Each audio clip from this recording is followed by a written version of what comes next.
Acá tenemos graficado en una síntesis lo que hemos conversado hasta ahora. Tenemos una constitución con un sistema de derechos fundamentales, su organización del poder y esta tercer dimensión que estamos invitando a considerar como otra pieza central del sistema constitucional. Y acá quiero hacer una consideración sobre el estatus de nuestra materia, que es el derecho financiero. Es tradicional, en todas las materias, ¿no? Es tradicional discutir sobre la autonomía de esa materia, ¿no? Me imagino en el derecho administrativo, en el derecho laboral, hay una discusión sobre qué es lo que hace a la autonomía y a las características de esa rama del derecho, y lo mismo ha sucedido en el ámbito del derecho financiero, con toda una historia muy compleja, ¿no? De primero cómo las ramas del derecho van afirmando su independencia frente a la gran tradición jurídica, finalmente, de tanto del derecho civil, que es un derecho común, como en el ámbito del derecho público. A su vez, en el ámbito financiero siempre hemos tenido una discusión sobre la autonomía del derecho tributario, que es una de las instituciones del sistema financiero. Pero esas discusiones en general transcurrieron al interior de la propia disciplina. Lo que esta visión invita a considerar es que a partir de este esquema podemos considerar que hay un sector dogmático que es el derecho constitucional financiero. Y la razón de la existencia de esta rama jurídica no reside en el interior de la rama jurídica, sino en esta propia lógica constitucional. Es decir, hacemos un razonamiento en términos constitucionales que dan como justificación de la existencia de esta rama del derecho, que es el derecho constitucional financiero, que luego organiza y es la base del derecho financiero como tal. Esto implica sostener, lo podemos, lo podemos poner acá, la unidad del fenómeno financiero. Y todo esto por razones propiamente constitucionales. Una consecuencia de esto es obvia, pero tiene mucha tela para cortar, es decir, que el sentido de la actividad financiera pública o del fenómeno financiero reside en la Constitución, y la finalidad de la actividad financiera pública, la finalidad de la hacienda, de las finanzas públicas, si ustedes quieren, la finalidad del propio derecho financiero es que la realización empírica será el medio material para la realización de la propia Constitución. Si ustedes quieren, lo que está regulado acá son las condiciones materiales de existencia del sistema constitucional. Esto, que parece casi una obviedad o puede dar esa impresión, implica controvertir una enorme tradición del derecho financiero y la hacienda pública. Si nosotros vamos ahora a la biblioteca y empezamos a consultar los manuales y los tratados, los libros habituales de derecho financiero, finanzas públicas, hacienda pública, vamos a ver que en su gran mayoría van a decir que la finalidad de la actividad financiera pública va a ser satisfacer necesidades públicas, que es una expresión que surge de ciertas teorías económicas, y eso es receptado por la doctrina jurídica. Sin embargo, en términos constitucionales es muy diferente hablar en los términos que estamos hablando. Primero, porque el concepto de necesidad pública no es central en el vocabulario constitucional. Y en segundo lugar, hay un peso que tiene la idea de derecho fundamental. Ustedes ven que es muy diferente entrar a una disciplina como la nuestra si uno cuando en la entrada uno le dice, bueno, mire, la finalidad de la actividad que está regulada es satisfacer necesidades públicas, y esto nos lleva a una reflexión económica a decir en la entrada de nuestra materia, mire, la actividad financiera pública tiene una finalidad constitucional y consiste en financiar los derechos fundamentales y la organización del poder de acuerdo a lo que establece la propia Constitución. Es decir, hay una conexión, una relación con el pensamiento constitucional muchísimo más fuerte en esta visión.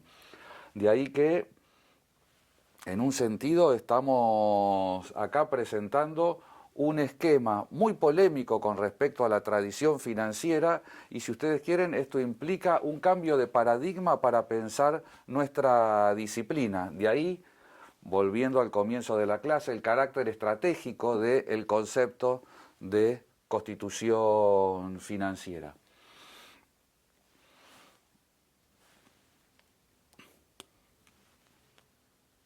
Una segunda consecuencia de este enfoque: si la Constitución como un todo requiere financiarse, esto significa que uno requiere financiar cada uno de estos aspectos, es decir, uno requiere financiar los derechos fundamentales, y otra forma de explicitar esto es decir que los derechos fundamentales tienen una dimensión que es su costo.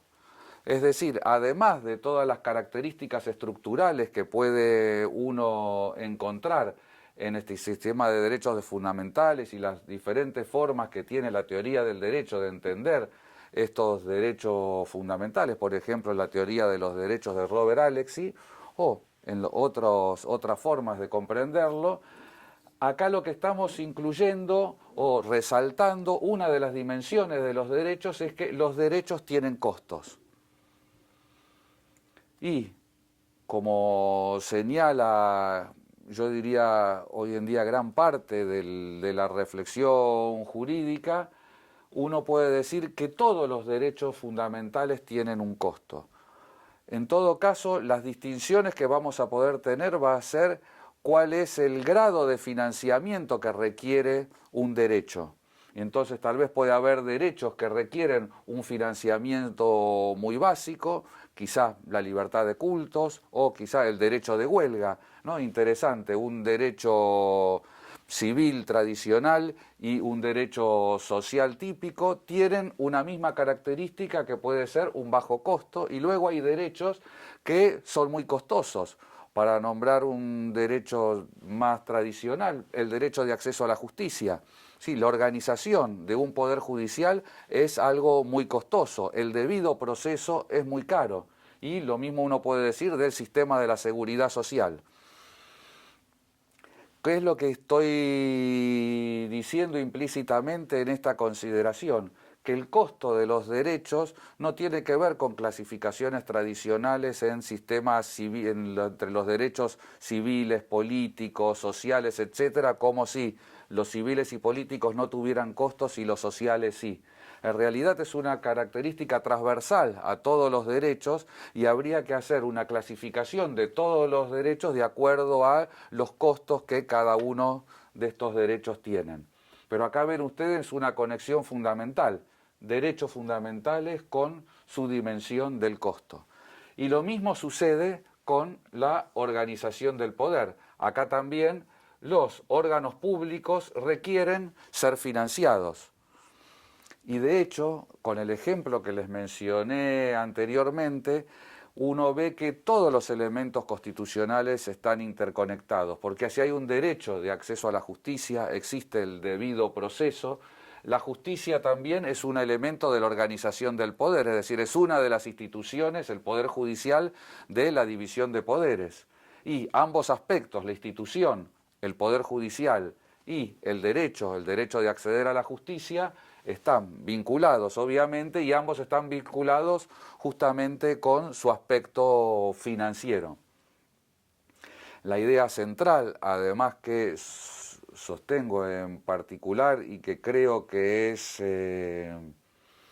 la mejor interpretación de nuestro sistema constitucional, y es que la constitución financiera tiene que ser adecuada a los efectos de que se garanticen los derechos fundamentales y de que existan las instituciones constitucionales a fin de que puedan ejercerse tales derechos.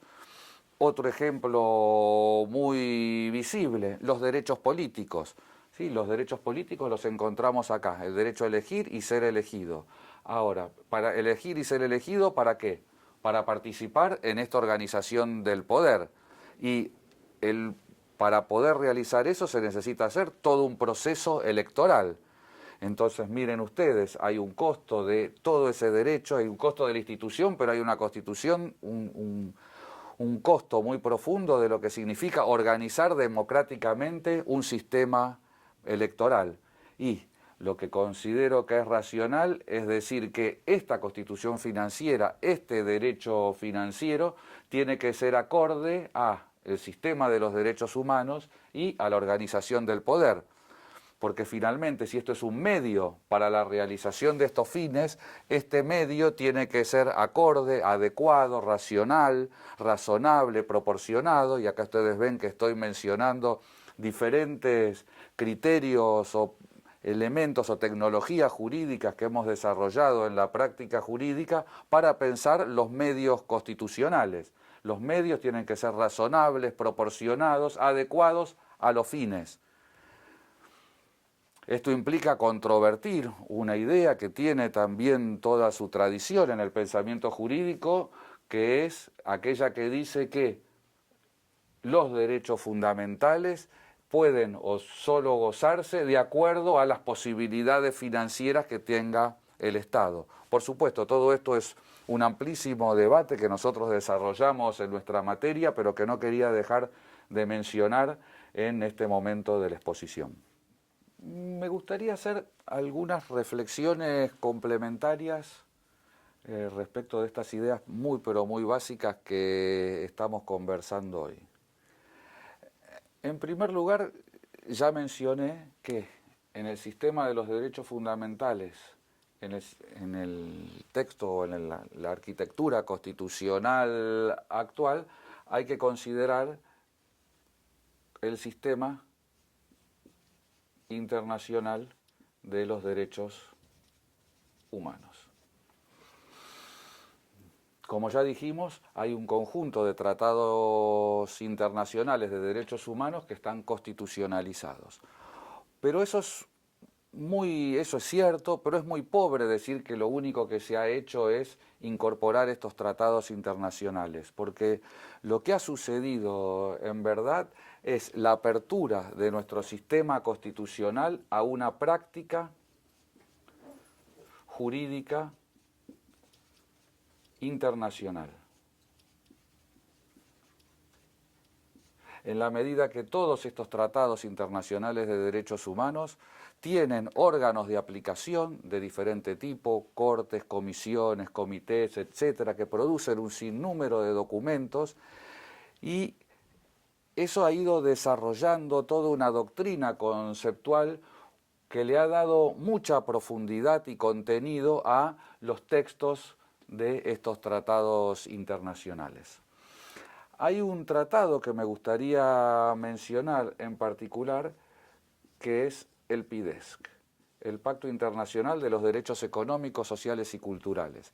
¿Y por qué menciono este pacto? Porque este pacto tiene un artículo que se refiere a los recursos disponibles, que es la cláusula de los recursos disponibles, y que me resulta interesante porque ya ese artículo pone de manifiesto la conexión que hay entre los derechos y su dimensión financiera, es decir, los recursos disponibles, que es otra manera de referirse al derecho financiero, al derecho constitucional financiero o a las diferentes expresiones que hemos mencionado aquí.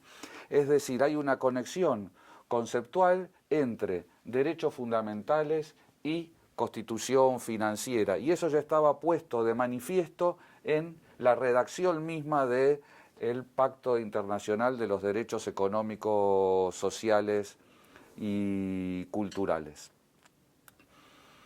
y sobre el cual se ha generado una bibliografía muy abundante, específica en materia financiera. Acá hay un texto que les recomiendo, que se llama Derechos Humanos y Finanzas Públicas, Presupuestos y la Promoción de los Derechos Económicos, Sociales y Culturales, donde se contiene una serie de reflexiones muy interesantes sobre el PIDES y sobre, a su vez, los documentos que el Comité de los Derechos Económicos, Sociales y Culturales y otras instituciones han generado sobre el PIDES.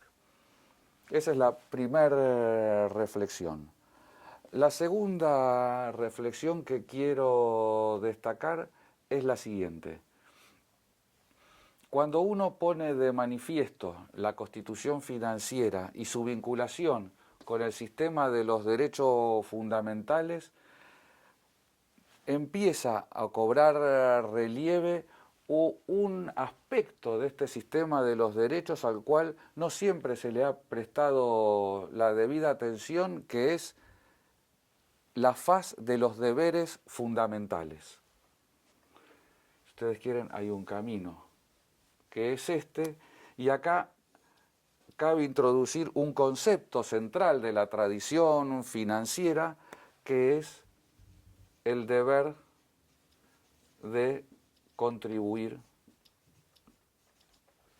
al sostenimiento de los gastos públicos.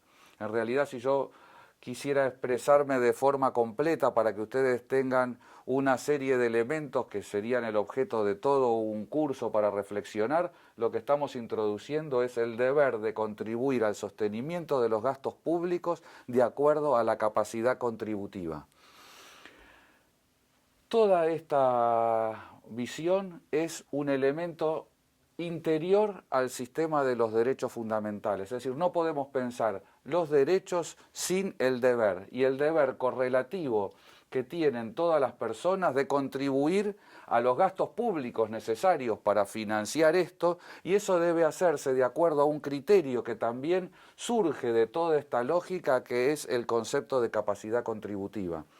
De ahí que, como ha señalado la doctrina española, que es una de las cuales ha abundado notoriamente sobre el concepto de capacidad contributiva, este es un concepto de carácter financiero, es decir, a diferencia de aquellas corrientes que consideran que la capacidad contributiva es una idea puramente tributaria, en este enfoque la capacidad contributiva es un concepto que está en el núcleo del derecho financiero y que revela la conexión entre la Constitución financiera y el sistema de los derechos fundamentales.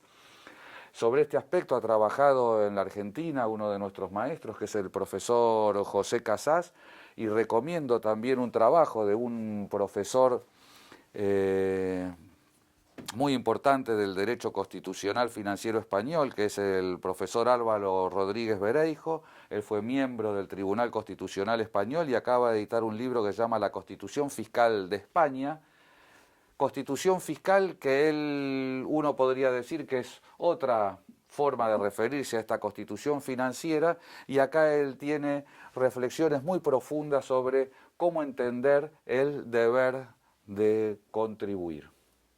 Lo que hemos conversado hasta ahora es muy sumariamente una introducción a nuestra materia que imagino que no, cuando alguien escucha, algún alumno escucha, bueno, finanzas y derecho tributario, que es el nombre que tiene nuestra materia, está pensando en algo muy abstruso.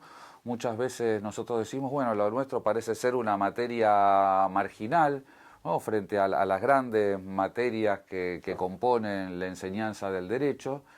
Y lo que he querido mostrar en esta muy breve clase es la centralidad del derecho financiero y de las finanzas públicas. Que pensar nuestra materia implica pensar y reflexionar en términos constitucionales. Y esto, si es así, implica aún algo más profundo, ¿no? Porque toda constitución tiene como presupuesto político, para expresarnos en los términos de Rawls, una teoría de la justicia.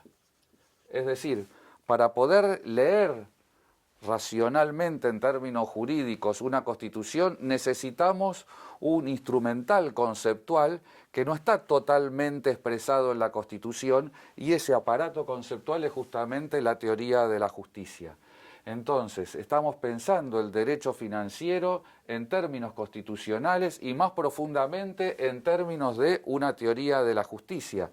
De ahí que lo que en el fondo estamos pensando es cuál es el concepto de justicia financiera. Y esto va a incluir luego el pensamiento de una justicia de cada una de las instituciones que componen este fenómeno financiero.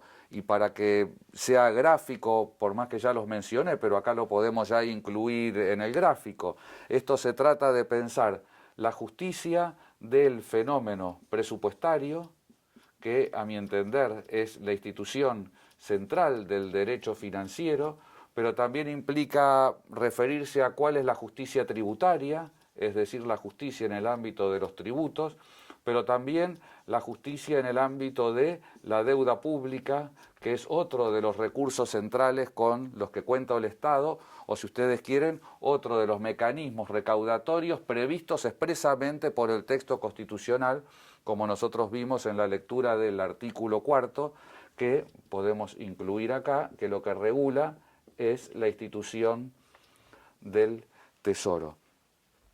Es decir, hay una continuidad y es una necesidad teórica vincular el derecho financiero con el derecho constitucional financiero, con las ideas constitucionales y finalmente con una teoría de la justicia. Y esto, muy rápidamente dicho, es como la puerta de entrada de nuestra materia. Muchas gracias.